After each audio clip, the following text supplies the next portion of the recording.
Good morning everyone. आज हम हमारे चैप्टर में जो नेक्स्ट टॉपिक है कॉन्सिक्वेंसेस डिक्लेरेशन ऑफ इमरजेंसी का वो कवर करने जा रहे हैं। मैंने अपने पिछले सारी वीडियोस में पिछले टॉपिक्स कवर किए बहुत ही अच्छे से, आप लोग जाके देख सकते हैं। अभी लेटेस्ट वीडियो में हमने क्राइसिस एंड रिस्पॉन्स वाला टॉपिक किया है, अभी हम कॉन्सिक्वेंस वाला टॉपिक स्टार्ट करने जा रहे हैं। अगर आप लोगों को मेरी वीडियोज अच्छी लगती है तो प्लीज लाइक करें, सब्सक्राइब करें एंड शेयर करें। And let's start with the topic consequences of emergency. This brought the agitation to an abrupt stop. Strikes were banned. Many opposition leaders were put in jail.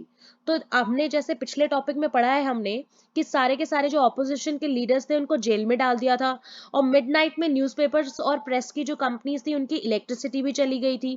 तो इसके बाद जितने भी बड़े बड़े वो जो सत्याग्रह स्टार्ट किए थे वो रुक गए थे, स्ट्राइक्स रुक गई थी, उनको बैन कर दिया गया था और सारे ऑपोजिशन लीडर्स को जेल में डाल दिया गया था। The political situation became very quiet, though tense. तो जो political situation है वो शांत तो हो गई थी, but tension उतनी ही ज्यादा बढ़ चुकी थी। Deciding to use its special powers under emergency provision, the government suspended the freedom of press. So in India के अंदर freedom of press है, ठीक है, प्रेस कुछ भी छाप सकते हैं अपनी मर्जी से, उनको फ्रीडम है।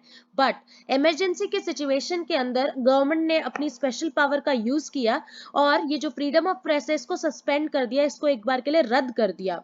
तो अब न्यूज़पेपर्स को पहले परमिशन लेनी पड़ती थी गवर्नमेंट से, जो भी वो पब्लिश करने जा रहे थे उसके लिए, और इसको कहते हैं प्रेस सेंसरशिप। ठीक है। Apprehending social and communal disharmony, the government ban Rashtriya Samay Sevak Sangh and जमाते इस्लामी। और ये जो सोशल और कम्युनल डिसहार्मनी, जो ये कम्युनिटी के बेसिस पे जो ये लड़ाइयाँ कॉज कर रहे थे, जो भी ये ग्रुप से, इन सबको भी बैन कर दिया गवर्नमेंट ने, जिसमें राष्ट्रीय समय सेवक संघ और जमाते इस्लामी आते हैं। Protest and strikes and public agitation were also disallowed. और प्रोटेस्ट नहीं कर सकता था कोई, स्ट्राइक नहीं कर सकता था कोई, पब्लिकली भी कोई किसी को भड़का नहीं सकता था, ये सब चीजें जो थी वो डिसअलाउ कर दी गई। Most importantly, under the provision of emergency, the various fundamental rights of citizens stood suspended, including the right of citizens to move the court for restoring their fundamental rights. और इमरजेंसी के अंदर ये जो मेरे को बहुत ही इंपॉर्टेंट और बहुत ही मेरी फेवरेट लाइन है इस चैप्टर की, कि जो इमरजेंसी सिचुएशन के अंदर जो फंडामेंटल राइट्स है सिटीजन्स के, वो सस्पेंड कर दिए गए। और वो राइट भी कि वो कोर्ट में जाके अपने फंडामेंटल राइट्स की मांग कर सके, उस राइट को भी सस्पेंड कर दिया। ठीक है। The government made extensive use of preventive detention. Under this provision, people are arrested and detained not because they have committed any offense, but on the apprehension that they may commit an offense. तो preventive detention एक बहुत ही important term है।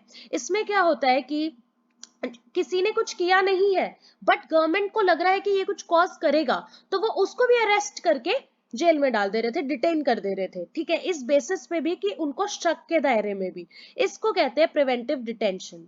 Using preventive detention acts, the government made large scale arrest during the emergency. और ये preventive detention के basis पे government ने उस टाइम पे बहुत ज्यादा अरेस्ट किए इमरजेंसी के time. Arrested political workers could not challenge their arrest through habeas corpus petitions. तो हेबियस कॉर्पस जो है बेटा, लॉ में ये पिटिशंस होती है जिससे हम हमारे हक की बात बोल सकते हैं। बट जो वर्कर्स को अरेस्ट किया था, जिन पॉलिटिकल वर्कर्स को अरेस्ट किया था, वो हेबियस कॉर्पस की पिटिशन से भी अपना जो अरेस्ट है उसको चैलेंज नहीं कर पा रहे थे कोर्ट के अंदर। तो many cases were filed in High Court and Supreme Court by and on behalf of arrested persons. तो बहुत सारे केसेस फाइल किए गए हाई कोर्ट में, सुप्रीम कोर्ट में, जो लोग अरेस्ट हुए थे उनके through. But government claim that it was not even necessary to inform the arrested persons of the reason on ground of their arrest. और गवर्नमेंट ने इस टाइम पे अब इतने सारे लोगों को अरेस्ट किया, उन्होंने केसेस फाइल किए गए, बट गवर्नमेंट ने ये बिल्कुल भी जरूरी नहीं समझा कि हम उनको बताएं कि उनको किस बेसिस पे अरेस्ट किया गया है। Several high courts gave judgments that even after the declaration of emergency, the courts could entertain a writ of habeas corpus filed by a person challenging his or her detention. और कुछ high courts जो थे उनके judgements में ये बोला गया कि अगर इमरजेंसी भी है तो ऐसा नहीं है कि किसी पर्सन को आपने अरेस्ट किया और उसने हेबियस कॉर्पस की पिटिशन डाली है और चैलेंज किया अपना डिटेंशन, तो वो नहीं कर सकता, वो कर सकता है, दिस इज अलाउड। ये कुछ कुछ कुछ हाई कोर्ट्स के जजमेंट्स ने ये डिक्लेयर किया। In April 1976, the Constitution Bench of Supreme Court overruled the High Courts and accepted the government's plea.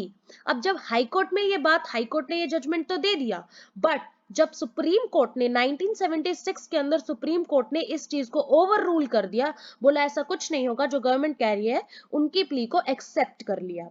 It meant that during emergency the government could take away the citizens' right to life and liberty.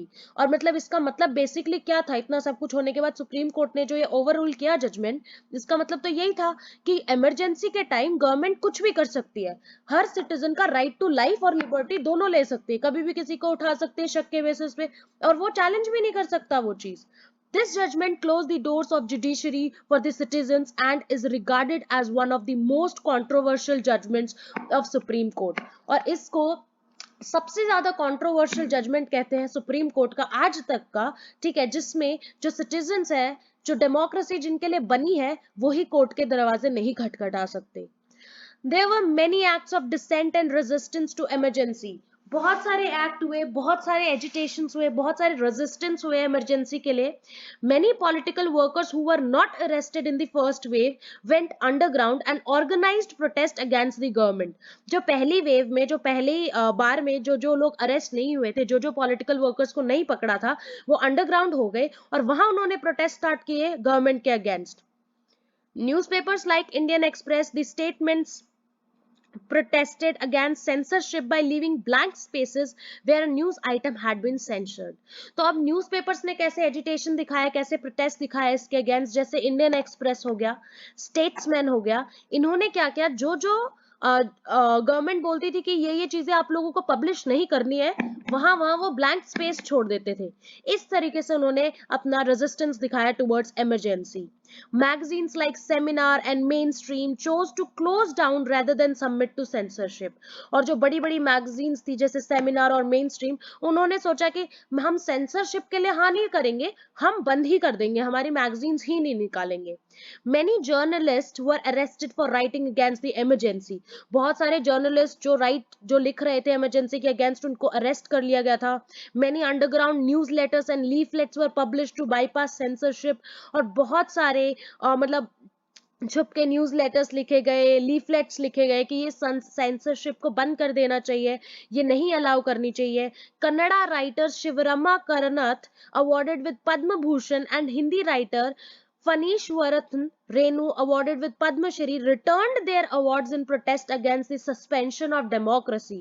और जो इतने बड़े बड़े पद्म भूषण जो writers थे बड़े बड़े, जिनको पद्म भूषण से नवाजा गया था, अवार्ड दिया गया था, उन्होंने अपने अवार्ड्स ही वापस कर दिए इसमें कि अगर आप डेमोक्रेसी ही नहीं रख सकते तो हम हमारे अवार्ड्स ही वापस कर दिए। उन्होंने इतना बड़ा स्टेप लिया। By and large though such open acts of defense and resistance were rare, और इतने बड़े मतलब इतना बड़ा स्टेप लेना बहुत ही रेयर होता है, बहुत ही कम लोग होते हैं जो इतना बड़ा स्टेप लेते हैं, अपना इतना बड़ा अवार्ड दे देते हैं वापस डेमोक्रेसी की लड़ाई में। So it was rare and it was seen first time in the history. The parliament also brought in many new changes to the constitution.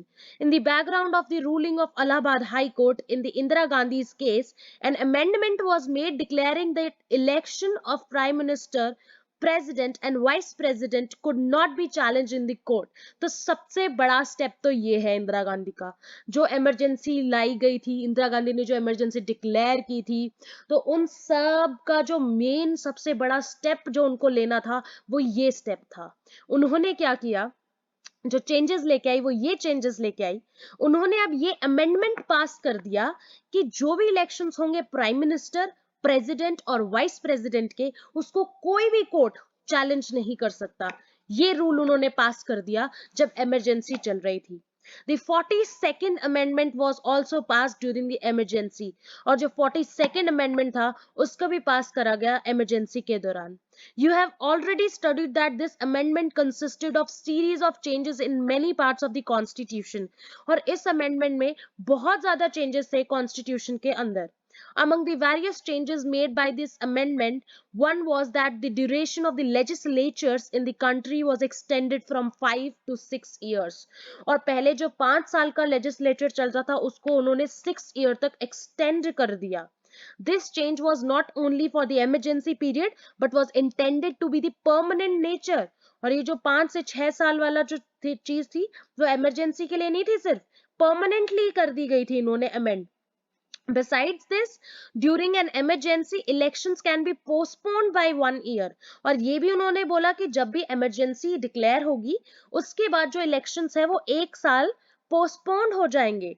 Thus, effectively after 1971, elections needed to be held only in 1978 instead of 1976. तो अब देखो 1971 के elections जो थे वो अब 1976 में होने थे, बट अब इमरजेंसी लग गई तो 1 साल और पोस्टपोन्ड हो गए, तो अब वो हेल्ड होंगे 1978 में. तो ये जो इंदिरा गांधी ने यहाँ जो अपना दिमाग यूज किया था दैट वाज इनक्रेडिबल, और उन्होंने 1978 तक अपने आप को रूलिंग कर दिया. इलाहाबाद हाई कोर्ट का जो जजमेंट था उसको भी ओवर रूल कर दिया अपने इस अमेंडमेंट से. तो ये जो दिमाग था इंदिरा गांधी का, दिस वाज इनक्रेडिबल, एंड ये कॉन्सिक्वेंसेस थे इमरजेंसी के. तो इस वीडियो में आज हम इतना ही करेंगे. अगर आपको मेरी वीडियो अच्छी लगती है तो प्लीज लाइक करें, शेयर करें, सब्सक्राइब करें. एंड अब हम पढ़ेंगे next topic, controversies regarding emergency, जो बहुत ही इंटरेस्टिंग और इतना ही मजा आने वाला है हमें इस वाली वीडियो में भी.